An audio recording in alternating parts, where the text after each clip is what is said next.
era una roca.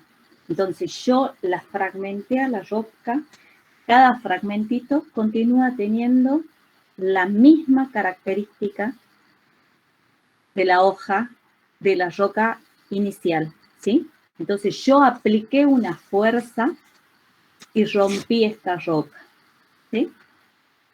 Ese es un tipo de meteorización física. Ahora, miren esto, A más B es C, ¿sí? Es una reacción. ¿Sí? Entonces, acá tenemos lo que es una meteorización física, es una fragmentación, y acá tenemos una ecuación.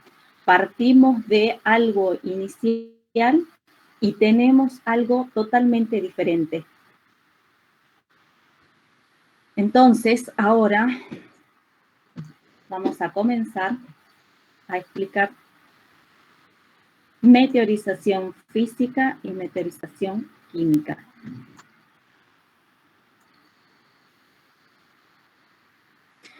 Vamos a definir lo que es meteorización.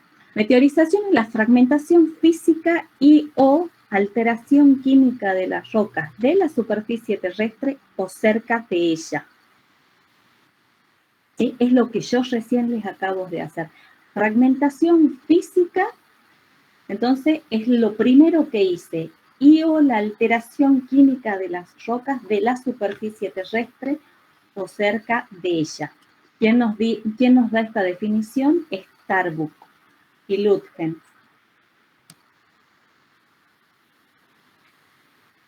Tenemos distintos tipos de meteorización. Meteorización mecánica o física, meteorización física o meteorización biológica.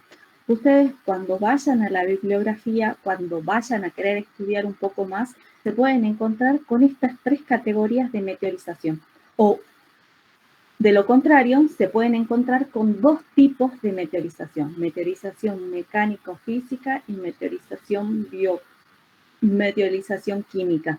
¿Qué quiere decir? Que en esta meteorización biológica, que incluye la biofísica y la bioquímica, si no aparece es porque la meteorización biofísica está contemplada en la meteorización física y la meteorización bioquímica está contemplada en la meteorización química. ¿Cuáles son los factores que contribuyen a la meteorización? Se encuentra el factor climático, y fíjense en que siempre el factor climático es el primero que aparece. ¿Sí? Entonces tenemos un factor climático. Factor climático, ¿quiénes van a ser más importantes de todos los elementos del clima? Los más importantes son la temperatura y la precipitación. ¿Sí? ¿Por qué temperatura y precipitación? Porque la temperatura y la precipitación va a determinar el tipo de meteorización. Aparte del tipo, va a determinar el grado de la meteorización. Pasamos al factor litológico. Dijimos que cuando nombramos factor litológico,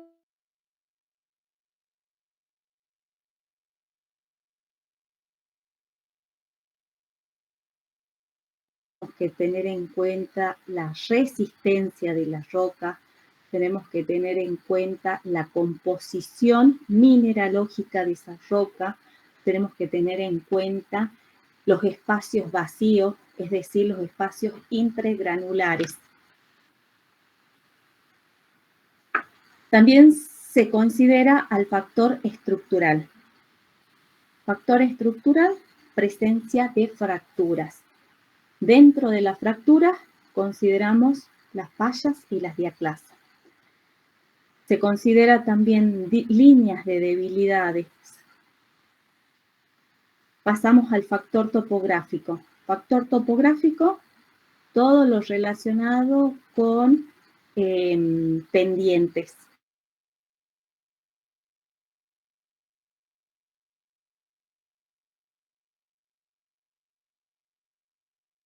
De esa zona con pendiente, también se analizan las distintas partes. supongamos, tenemos un relieve positivo y se aproxima una nubecita, ¿sí? Esa nube se topa con ese relieve positivo y ¿qué produce? Las precipitaciones, ¿sí? Las lluvias topográficas. Entonces, por el factor topográfico. Entonces, esa zona recibe mayor precipitaciones que la zona que se encuentra por atrás, por ejemplo. O la zona alta va a recibir más precipitaciones que la zona baja. Y eso también influye en la meteorización. Si tengo agua, el agua va a generar o va a dar lugar a que se produzca una meteorización química. ¿Sí? Va a ser ese disolvente. Factor botánico. Hace referencia al porcentaje de la cobertura vegetal. Pensemos, dijimos de que teníamos una meteorización física, meteorización química y otra biológica. Cuando hablamos de meteorización biológica, hace referencia a todo lo que tiene o tuvo vida, ¿sí? Presencia de vegetación, los animales. Entonces, si tenemos una zona o un relieve que se encuentra desprovisto de vegetación, por lo tanto, la meteorización botánica va a estar ausente. En otras zonas en donde existe un mayor porcentaje de cobertura vegetal y seguramente la meteorización biológica va a estar presente.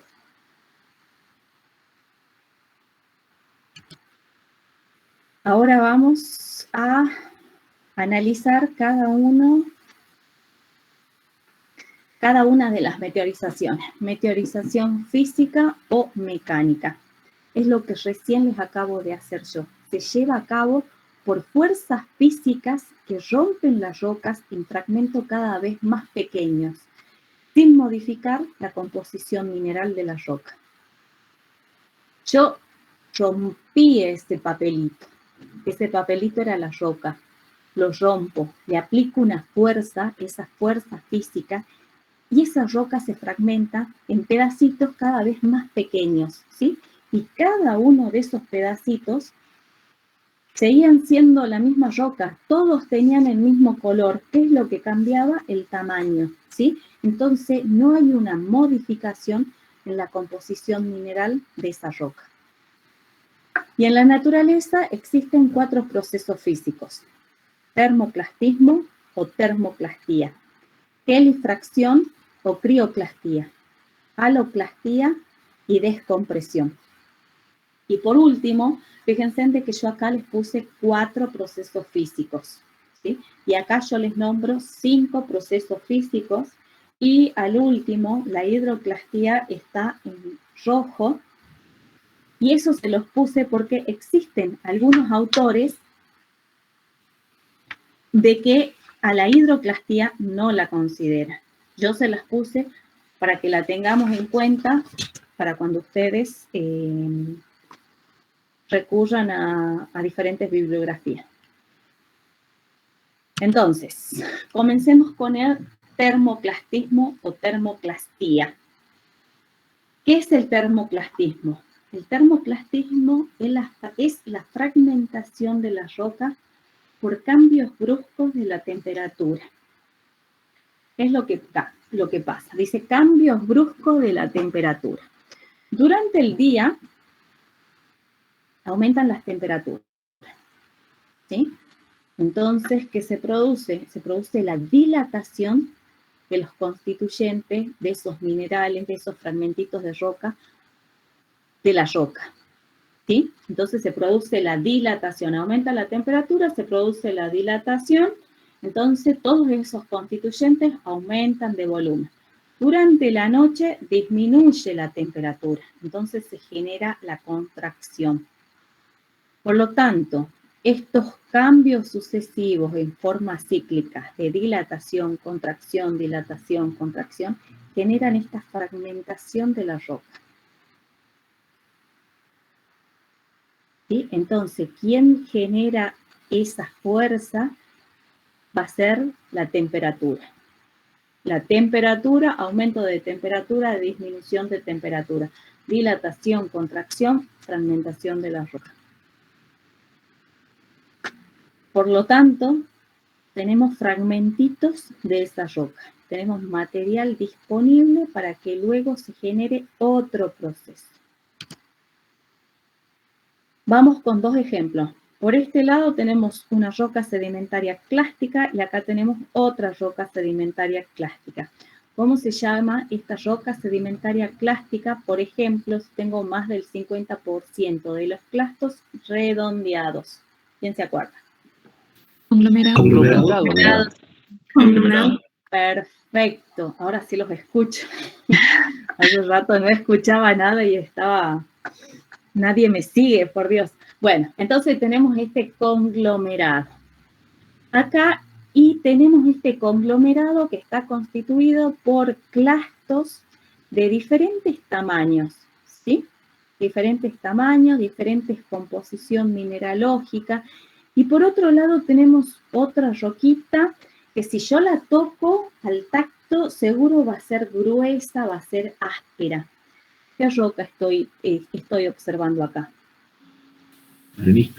Arenisca. Y ustedes fíjense de que todos esos granitos de arena es como que todos tienen el mismo tamaño, todos tienen la misma composición, ¿sí? Entonces, acá tenemos una roca que es heterogénea en cuanto a su composición. Y acá tenemos una roca que es más homogénea. A ver, ¿qué les parece?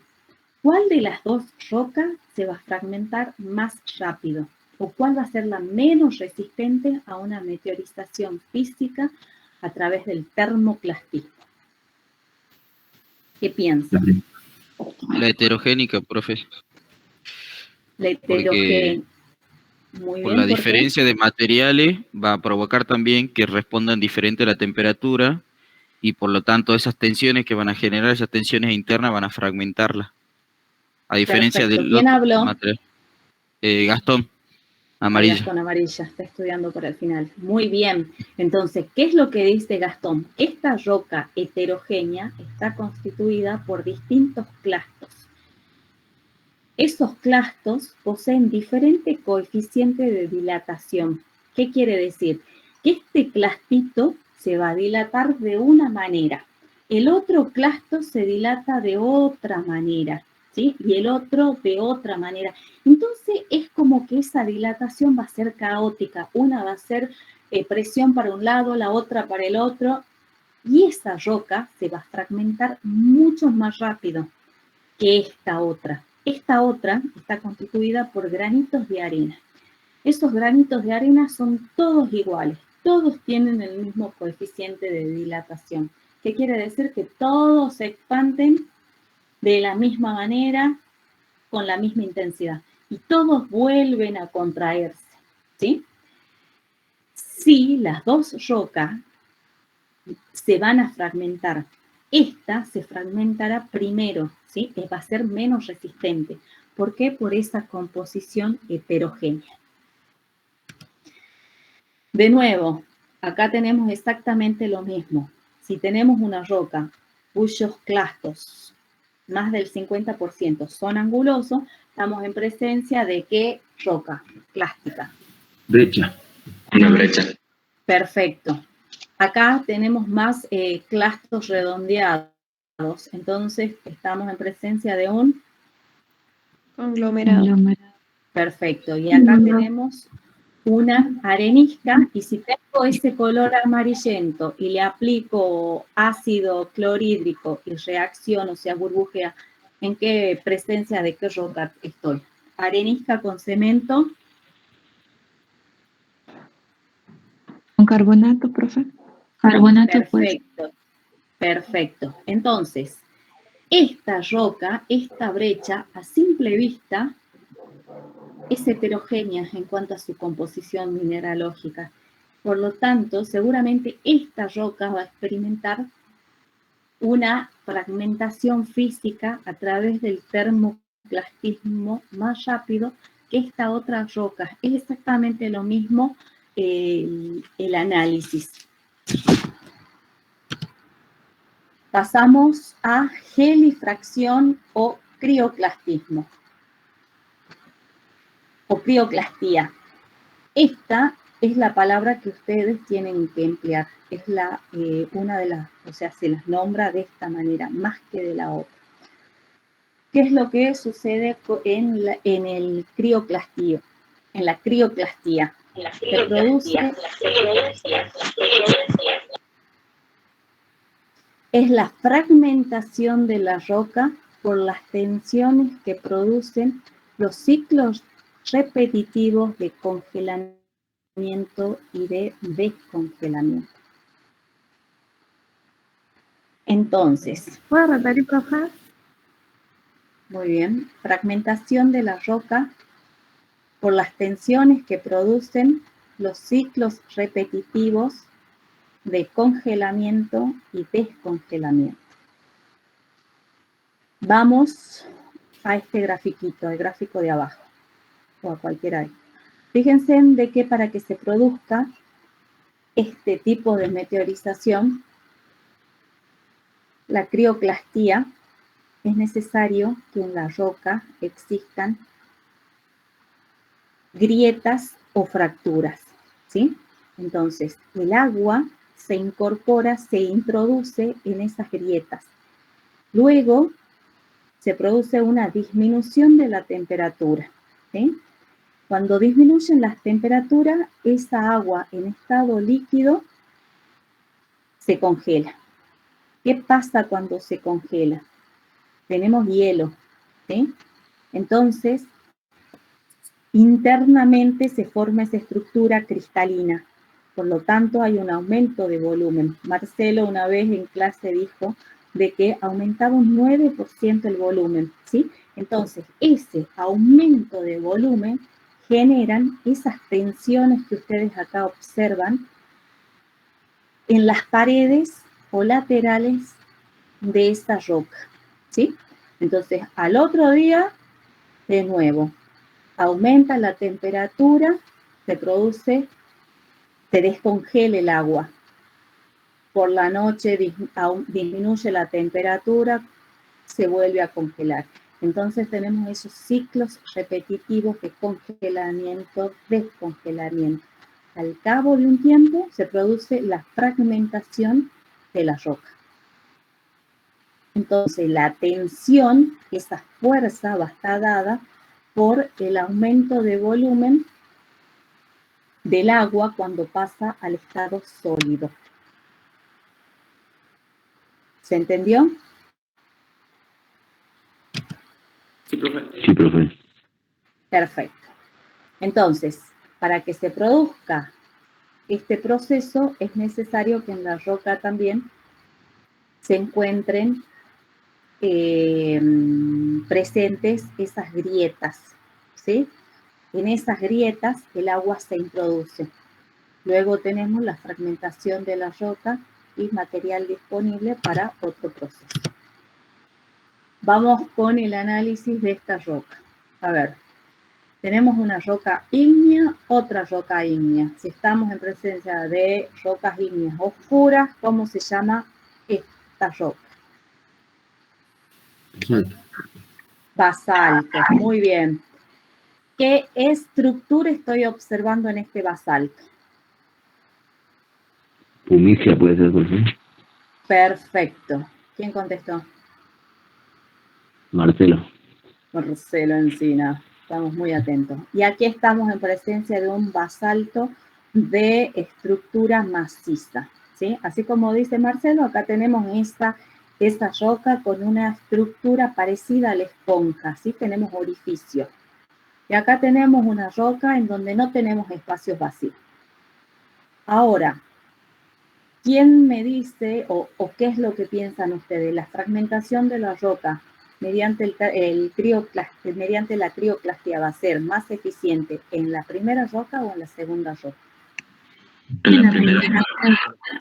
Va a ser más eficiente en la pumicia. Exactamente, ¿sí? ¿Por qué? Porque el agua se va a introducir en esos espacios vacíos, en esos orificios. Luego se va a generar el congelamiento de la misma. por lo tanto, al congelarse y al aumentar del volumen, va a ejercer presión en los laterales, en sus paredes. Al cabo de un tiempo, luego de esos ciclos repetitivos, congelamiento, descongelamiento, congelamiento, descongelamiento, tenemos la fragmentación de esa roca. Profe, y ¿Sí? por ejemplo, para que ocurra el crioclastismo en la roca, en el basalto macizo, primero tendría que suceder la fragmentación de la roca por termoplastismo. O en esta roca pueden existir algunas grietitas.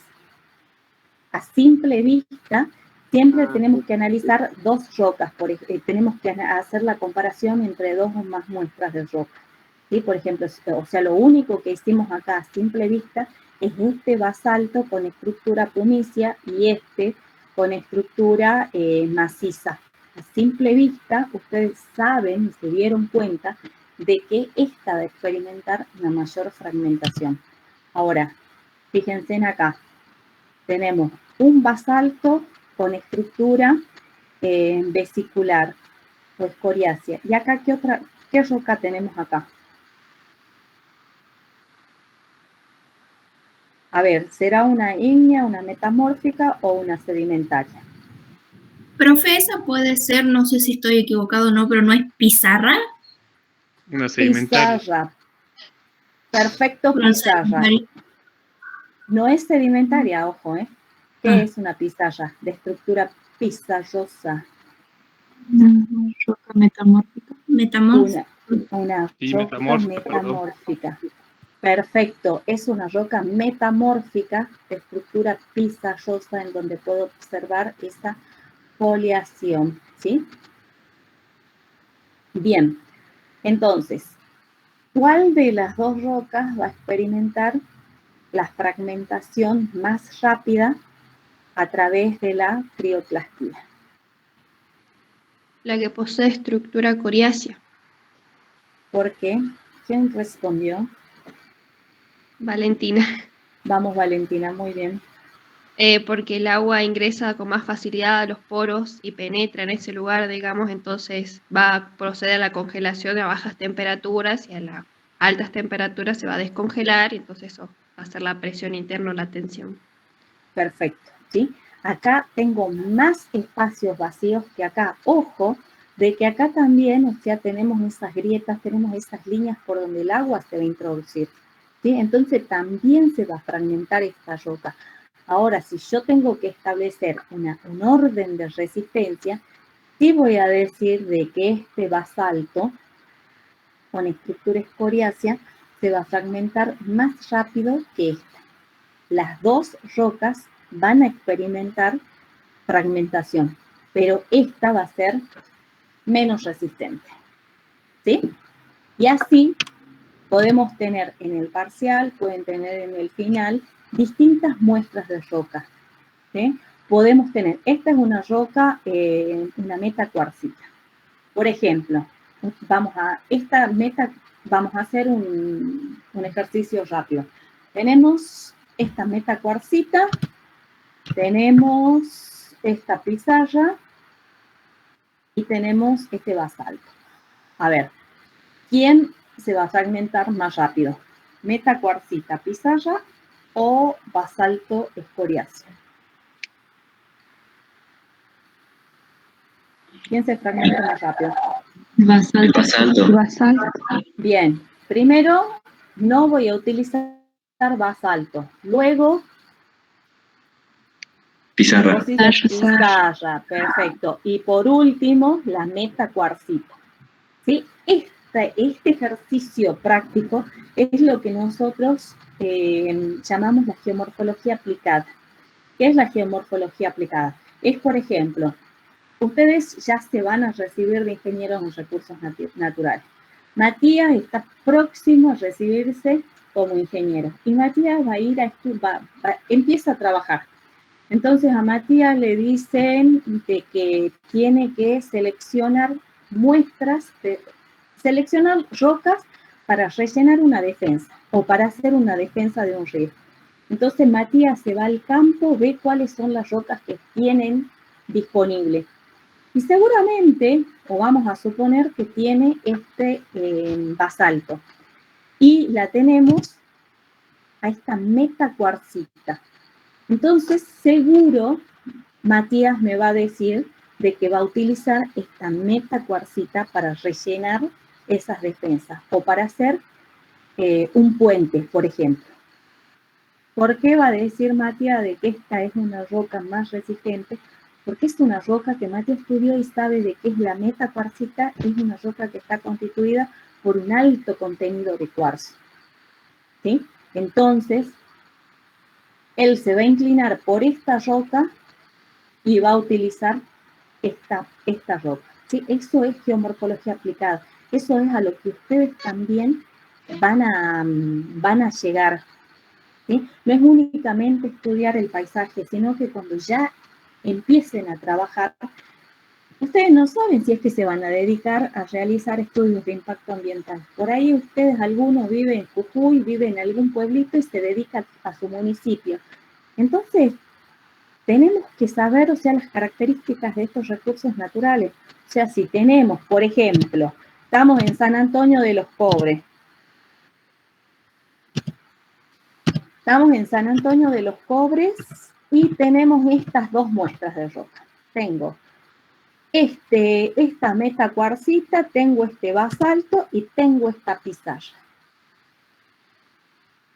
A ver, ¿qué roca no voy a utilizar?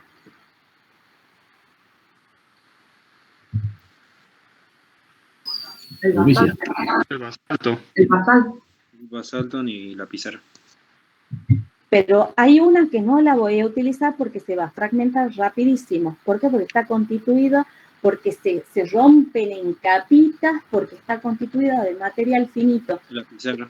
La pizarra.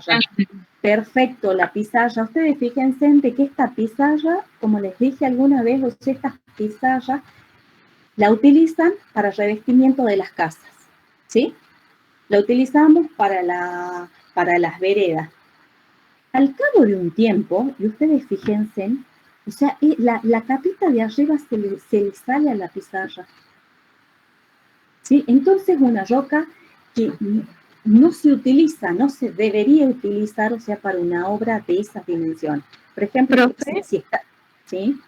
Incluso mi tía tiene, digamos, para revestir, y estábamos con mis primos el otro día y las partimos con la mano, digamos, no ni siquiera hay que aplicar demasiada fuerza. Bueno, porque, exacto, o sea, ya está lista para romperse. Cuando ustedes vayan a la quebrada de Humahuaca, antes de doblar a Purmamarca, también, o sea, tenemos ese paredón que está constituido por ese tipo de rocas. Y fíjense de que abajo se les hizo una defensa, ¿para qué? Porque la roca se fragmenta rápido, se rompe rápido. Esta roca no sirve. Entonces, eso es la geomorfología aplicada. Gastón y Matías, eso es la geomorfología aplicada. Ya sabemos cómo son estas rocas. Entonces, ¿cómo nosotros la vamos a aplicar teniendo el conocimiento que ya estamos adquiriendo? Fíjense de que de a poquito es como que recién comenzamos con la materia, pero si las vamos llevando al día y si tenemos los conceptos claros, es como que solo va saliendo todo. Pasamos a la haloclastía. Es la fragmentación o desagregación de la roca debido a un proceso de precipitación de sales. Haloclastía siempre sales. Clastía se fragmenta. Entonces la roca se fragmenta por la presencia de sales. ¿Y por qué? Vamos a suponer que tenemos esa solución acuosa, esa solución saturada de sales. Esta haloclastía ocurre en los ambientes áridos. Esa agua con mucha sal se introduce en todos los espacios vacíos de la roca, ¿sí? En donde puede, como es líquido, se va a introducir.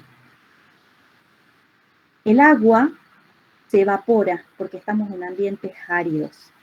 en ambientes con muchas temperaturas. Entonces el agua se evapora y se produce esa precipitación de los minerales. Cuando ese mineral precipita, forma esa estructura cristalina, esa estructura cristalográfica. Entonces, ahí también tenemos un aumento de volumen.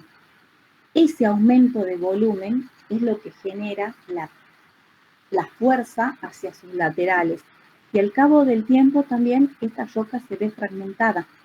Es exactamente lo mismo el análisis. Supongamos que tenemos esta pizarra que tiene esa exfoliación. A ver, otro. Tenemos este basalto. A ver, vamos a esta. Fíjense en esta roca y en esta roca. Aquí esta roca es una arenisca, ¿sí? Esa arenisca, si yo la toco, a ver, si yo la toco, voy a sentir los granitos de arena. ¿Qué quiere decir que yo sienta los granitos de arena? Quiere decir que no está bien cementado, que no está bien pegado. Quiere decir de que hay espacios entre granos. Porque si no hubiese ese espacio entre granos, yo al pasarle la mano sentiría todo suavecito, todo liso. Si yo paso y siento esa estructura granular, quiere decir que hay espacios vacíos. Entonces, esa agua con sal se introduce en esos espacios intragranulares. El agua se evapora, el mineral precipita y eso va a generar las presiones hacia los laterales y al cabo del tiempo esos granitos de arena que constituían estas rocas se empiezan a fragmentar, ¿sí? Igual acá, esa haloclastía, al encontrar algún espacio en donde el agua saturada de sal se puede introducir, seguramente se va a introducir. Luego el agua se evapora y el mineral precipita, forma su estructura cristalográfica y va a ejercer presión. Acá también, fíjense de que tenemos espacios vacíos. Entonces, en cualquier lugar en una roca en donde tenga espacio para introducirse el agua, va a generar la haloclastía. Haloclastía, pero es característica de regiones áridas, ¿sí? Vamos a lo que es la descompresión. ¿Entendieron haloclastía? Sí, profe. Sí, profe. ¿Sí? Entonces, ¿Profe? fíjense, ¿sí? Entonces la haloclastía es con la presencia, digamos, de agua con sal, o sea, los minerales propios de la roca no influyen, ¿no? A ver, es la fuerza, la fragmentación. Fíjense de que en todos estos casos, la fragmentación de la roca se produce por una fuerza externa. ¿Quién genera la fuerza externa? Son los ciclos repetitivos en el crioclastismo, es esos ciclos repetitivos de dilatación y contracción. ¿Sí? Está presente la temperatura. Después en el crioclastismo,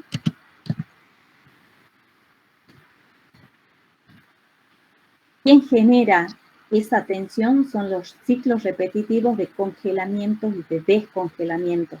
Entonces, ¿qué es lo que necesitamos? O sea, para que se produzca ese crioclastismo. Fluctuación de temperatura y presencia de agua. ¿Sí? Ahora, en la haloclastía necesitamos agua con sal, con alguna sal, pero también necesitamos que exista temperatura para que se evapore esa agua. Si no se evapora el agua, seguramente no va a haber una precipitación del mineral y ese mineral no va a formar esa estructura cristalográfica. Entonces, si tenemos agua con sal en un ambiente en donde no aumentan las temperaturas, la haloclastía no va a estar presente. Haloclastía va a estar presente en Cafayate, va a estar presente en la quebrada de Humahuaca, va a estar presente también en la zona de la quebrada del Toro. Vamos a descompresión.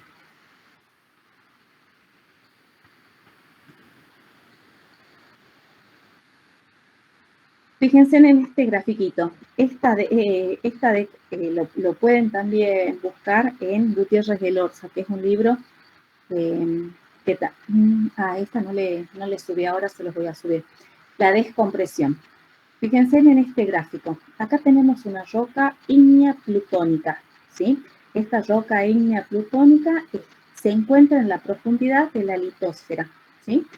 Por arriba de esta roca ígnea plutónica tenemos otra roca, por ejemplo, una roca sedimentaria. Esta roca ígnea, al encontrarse en la profundidad, recibe la presión de las capas que se encuentran, de las capas rocosas que se encuentran por encima de ella, ¿sí? ¿Qué es lo que pasa cuando por algún proceso, por ejemplo, se produce una erosión de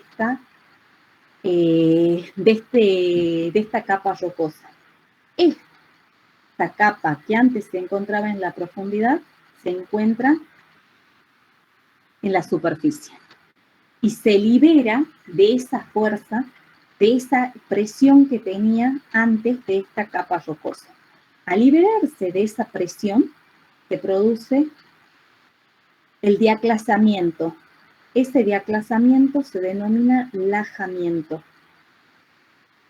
Entonces, la descompresión se produce por una pérdida de presión, de pérdidas de presiones de confinamiento.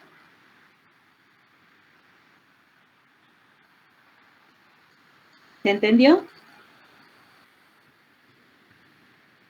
Sí, Profe, lo ¿Sí? que se producía cuando la roca ígnea... Diaclasamiento. Ustedes imagínense, escuchen, ustedes imagínense, van al colegio y tienen la mochila, ¿sí?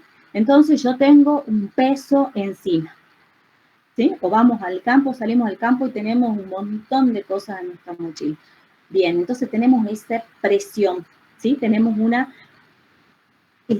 presiones de confinamiento, ¿sí? Tenemos un peso adicional.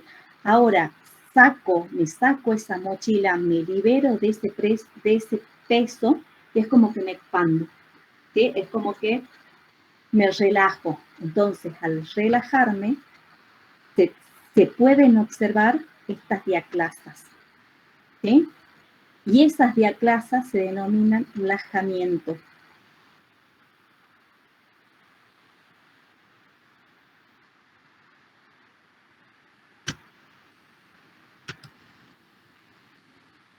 Hidroclastía, tal cual lo que dice en el libro Pedraza Gilsam, fragmentación de las rocas debido a las tensiones que producen el aumento y la reducción del volumen de ciertas rocas cuando están sometidas a ciclos de humedecimiento y secado por rápida evaporación. Entonces, esta hidroclastía se produce en material fino y presencia de agua.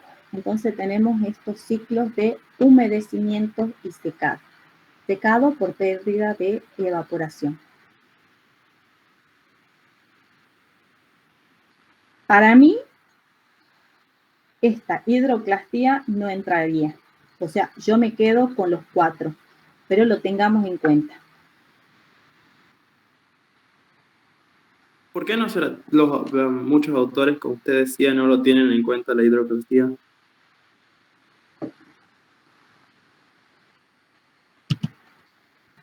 A mí no me convence. Porque, o sea, es un solo ciclo, es el material finito, o sea, es más tipo, fíjense, esto ya los estudiamos nosotros en rocas sedimentarias. Ya van a ver de que en una meteorización química también ocurre algo parecido.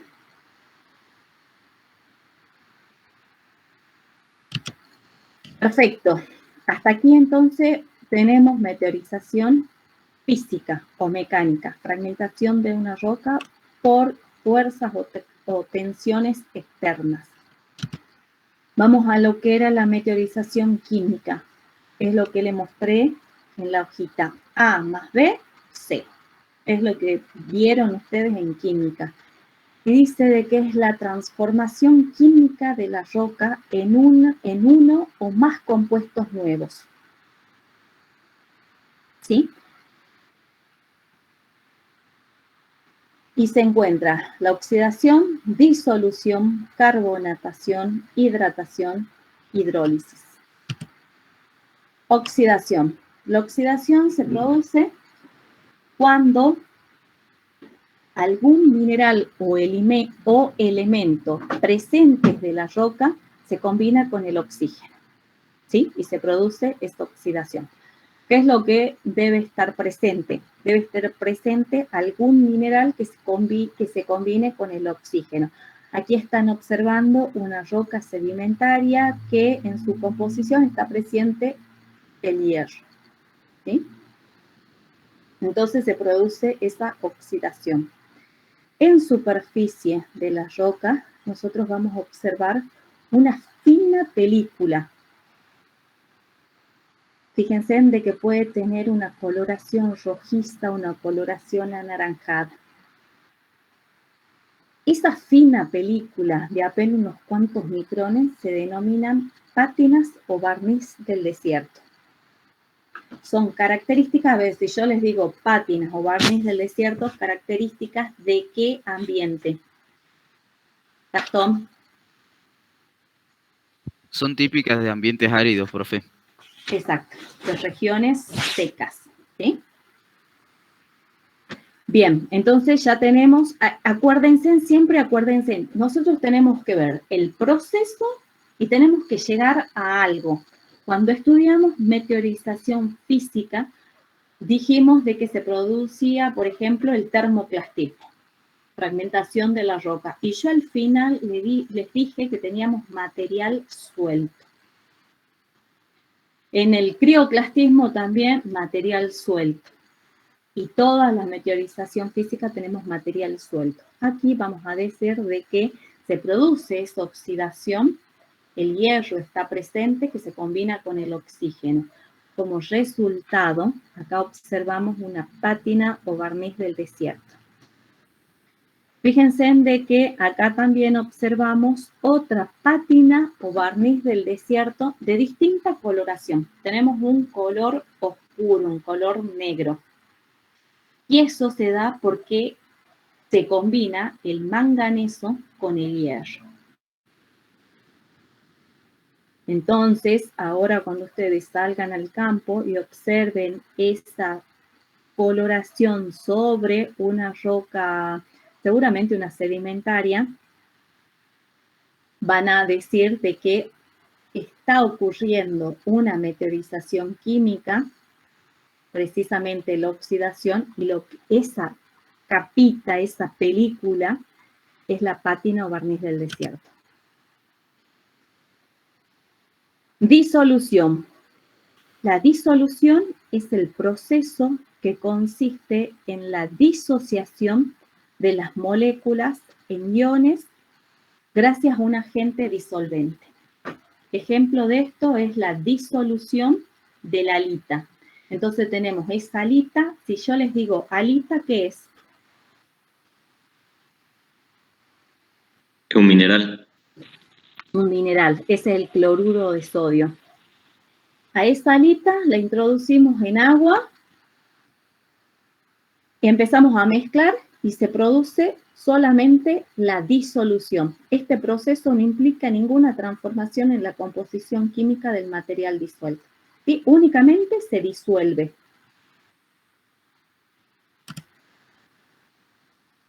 Carbonatación.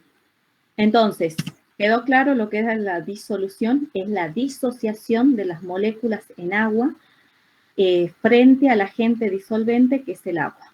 Ejemplo, disolución de la halita. Carbonatación. La carbonatación ocurre cuando el dióxido de carbono presente en la atmósfera, ese dióxido de carbono puede venir por la vegetación, puede ser aportado, por ejemplo, por la vegetación. Ese dióxido de carbono se combina con el agua de las precipitaciones. Da lugar a la formación de un ácido carbónico. Ese ácido carbónico también es conocida como el agua carbonatada.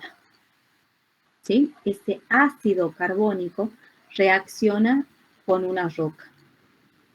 Una roca que puede tener calcio, que puede tener magnesio y que puede tener potasio. Este es el ejemplo de una calcita, carbonato de calcio. Y da como resultado los bicarbonatos. En este caso, como teníamos la calcita, bicarbonato de calcio. Una de las reacciones más conocidas es la producida por el agua carbonatada cuando en la disolución de la caliza.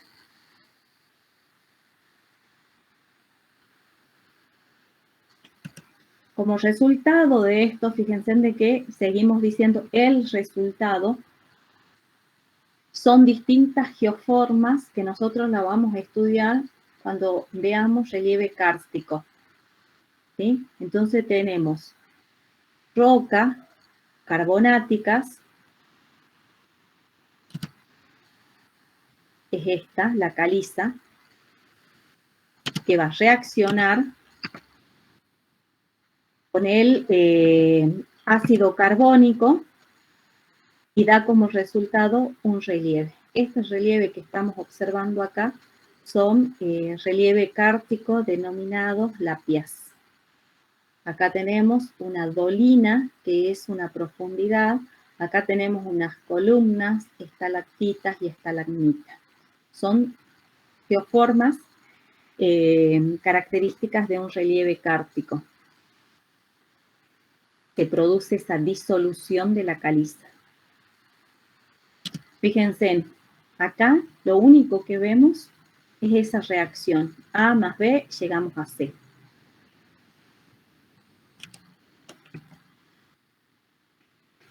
Hidratación.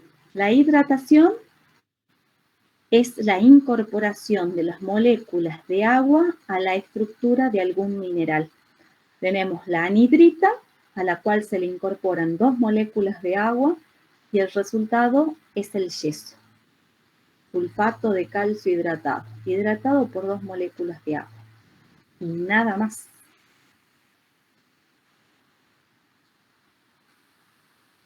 ¿Vamos bien hasta ahí? Hidratación es la incorporación de moléculas de agua a la estructura de algún mineral. Este es el caso de la reacción entre la anhidrita y el agua, dando como resultado el yeso, sulfato de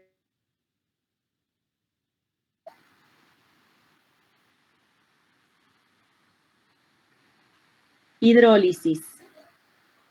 Reacción en la que el agua interviene en forma ionizada.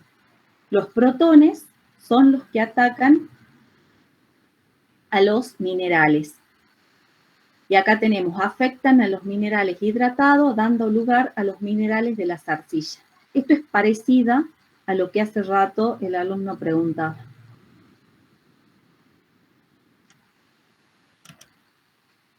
Y por último, vamos a la meteorización biológica.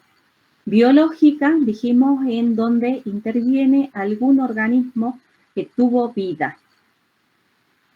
Recordemos que meteorización física era la fragmentación de la roca por una fuerza física externa. ¿Sí? Y era cuando yo le fragmentaba la roca. Ahora, ¿quién va a fragmentar la roca? Es algún organismo que tiene vida. Por eso es que dicen, las raíces de las plantas en crecimiento pueden actuar como cuña al introducirse en las grietas y fisurar la roca. ¿Qué es lo que pasa acá? Al principio teníamos una pequeña raicilla, no ejercía presión. Cuando esa raíz aumenta de volumen, empieza a hacer presión sobre sus laterales. ¿Y qué es lo que genera la fragmentación de esta roca? ¿Sí? Entonces acá la fragmentación de la roca se lleva a cabo por la fuerza que ejercen las raíces. Biofísica. Ahora vamos a lo que es bioquímica. Tiene que existir una reacción, ¿sí? Entonces, ¿quién va a generar esa reacción? Va a generar los ácidos producto de la descomposición de la materia orgánica. Al principio teníamos materia orgánica, se produce la descomposición de la materia orgánica, esa descomposición generan ácidos y esos ácidos son los que alteran a la roca. Seguramente van a reaccionar con algunos constituyentes de la roca y también se pueden observar diferentes coloraciones.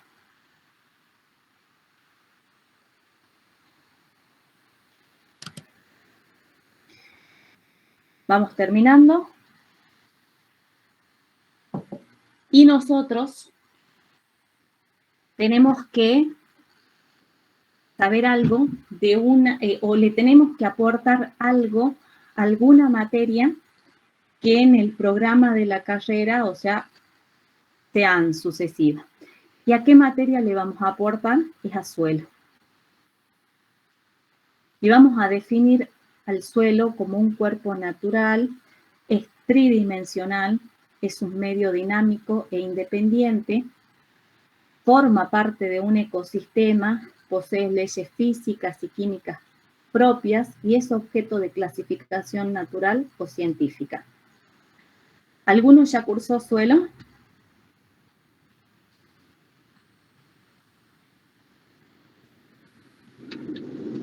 Sí. Bien, entonces seguramente de que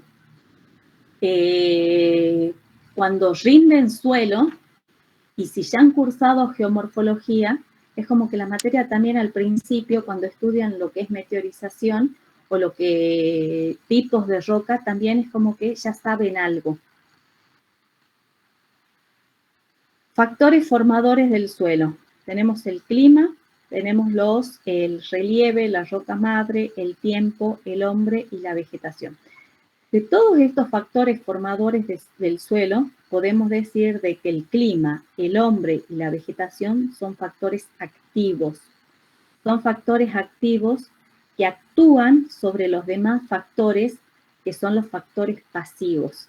El clima, el hombre y la vegetación van a determinar los procesos que se van a generar sobre el relieve, sobre la roca madre y el tiempo.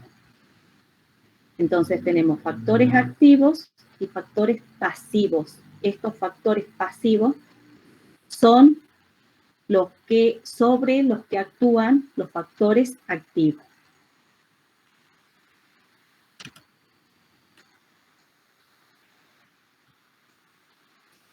Fíjense en este gráfico de que al último tenemos lo que es el suelo. Partimos de una roca. Esta roca va a experimentar esta meteorización. Esta meteorización de la roca da como resultado este material fragmentado, que lo vamos a denominar regolita. También puede ser nombrado como material original o como material parental. Sobre ese material comienzan a desarrollarse las distintas etapas de la formación del suelo. Y es lo que nosotros tenemos acá. Entonces, vamos a analizar los tipos de regolita. Podemos nombrar entonces que el producto de la meteorización de la roca, a partir del cual se forma el suelo, puede ser una regolita, puede ser también un material original o puede ser el material parental. La regolita puede ser denominada como regolita residual o como regolita transportada. Regolita residual. El suelo se origina en el sitio original en el que se encuentra la roca. Residual. Regolita transportada. El material original, producto de esta meteorización, se transporta por distintos agentes hasta su depositación en otros sitios. Entonces, partimos. Tenemos esta roca. En el grafiquito yo les explico esta parte. Tenemos esta roca original. Si es un signo positivo, ¿en qué roca estamos nombrando acá? Roca ígnea plutónica. Exacto. ¿Cómo se llama? Granito, Ronald. Perfecto. Ese granito, tengo el solcito. Durante el día, dilatación, durante la noche, contracción, ¿sí? Entonces, ¿qué tipo de meteorización que estudiamos se está generando acá? Termoplastismo. Perfecto. Termoplastismo. Tenemos los fragmentitos de la roca y estos fragmentitos de la roca se depositan en el cerca del lugar de origen de esa roca. Esos fragmentitos están próximos a su origen, ¿sí? Fíjense en acá, también tenemos el mismo gráfico, nada más que los fragmentitos han sido transportados por algún agente y los depositan en un lugar más alejado, ¿sí? En los dos lugares tengo regolita, ¿sí? La regolita es el producto de esa meteorización que va a dar lugar al suelo, a la formación del suelo. Acá tenemos una regolita residual, ¿sí? Esa regolita queda próxima a la fuente de origen. Acá tenemos una regolita transportada, porque esa regolita queda lejos del lugar de origen. Ya tenemos esa regolita. Entonces ahora comienzan a generarse las distintas etapas de la formación del suelo, ¿sí? Entonces, ¿quedó claro la diferencia entre regolita residual y regolita transportada? Sí, profe. ¿Regolita, material original o material parental son sinónimos? Exacto, se puede nombrar de la misma manera. Ahora, ya la tenemos a esa regolita. Dijimos de que comienzan los procesos formadores del suelo. Acá tenemos esa sucesión. Tenemos en un tiempo corto y en un tiempo largo. En un tiempo corto, fíjense en de que tenemos muchas regolitas, ¿sí? mucho material original, y acá comienzan a formarse, recién comienza a formarse la primera capita u horizonte del suelo. Y acá, al final, cuando tenemos que en un tiempo largo, ya podemos observar las distintas coloraciones, distintas capas, ¿sí? Entonces estamos observando los distintos horizontes. Cuando tenemos un suelo evolucionado, profundo, podemos observar estas distintas capas, A, B, C y D, que son las capas u horizontes del suelo. Cuando tenemos un suelo poco evolucionado, poco desarrollado, poco profundo, tenemos mucho material ERE, ¿sí? Que es la regolita. Entonces, en esta instancia de formación del suelo, o incluso en esta, las características de la roca están presentes. A medida que va pasando el tiempo, esas características de la roca originaria, de la roca madre, se van perdiendo. Ahora, prestemos atención que yo les acabo de decir las características de las rocas están presentes. ¿Cuáles van a ser esas características de esas rocas que van a estar presentes? Miren, si partimos de esta roca es un granito, ¿sí? Es un granito. ¿Y qué textura tiene este granito? A ver, ¿quién se acuerda? Fanerítica. Bien, a grandes rasgos podemos decir que es fanerítica, pero teníamos una clasificación. ¿cómo es la textura de ese granito? O sea, si yo Granuda. digo, Granudas. exacto, granudas, son granitos de minerales. Si este granito experimenta una meteorización física, por ejemplo, vamos a tener granos. Ahora, si este granito lo tenemos acá, y este granito va a originar un suelo, todas las características de este granito van a estar reflejadas en estas instancias de la formación del suelo. Entonces, por ejemplo, ¿qué color voy a observar en esta fotografía? ¿Voy a observar colores claros o colores oscuros? Claro. Claro. Exacto, colores claros, perfecto. Nosotros dijimos de que este granito tenía una textura granular. Entonces, en el suelo, este suelo, ¿qué textura va a tener?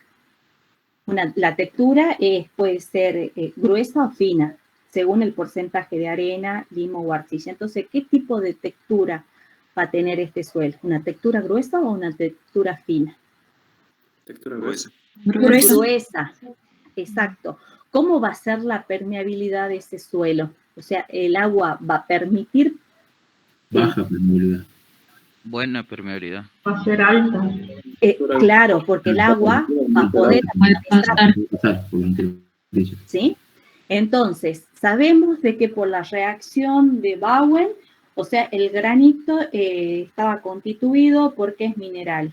Teníamos feldespato, teníamos calcio. Entonces, esos minerales también van a estar presentes en ese suelo. Según la composición de ese granito,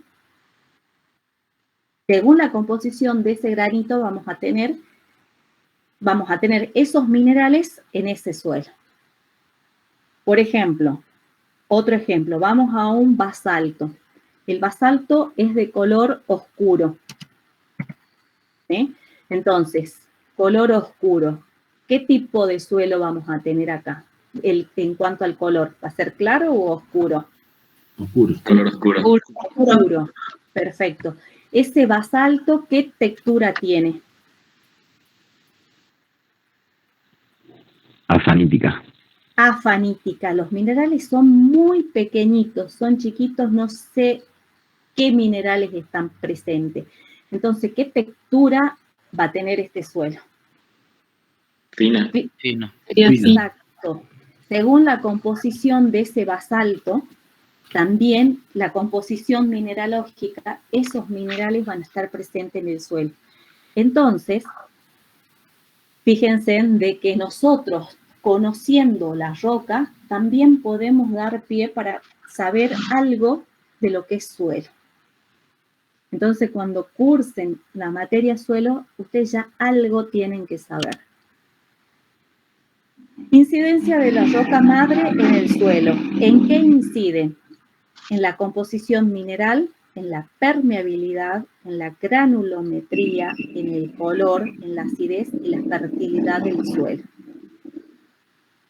¿Sí? Entonces, conociendo esa roca madre, yo ya sé más o menos en las primeras instancias cómo va a ser ese color del suelo, cómo va a ser la permeabilidad, la granulometría, si tengo calcio, si tengo magnesio, cómo va a ser la composición mineral, la acidez y la fertilidad del suelo.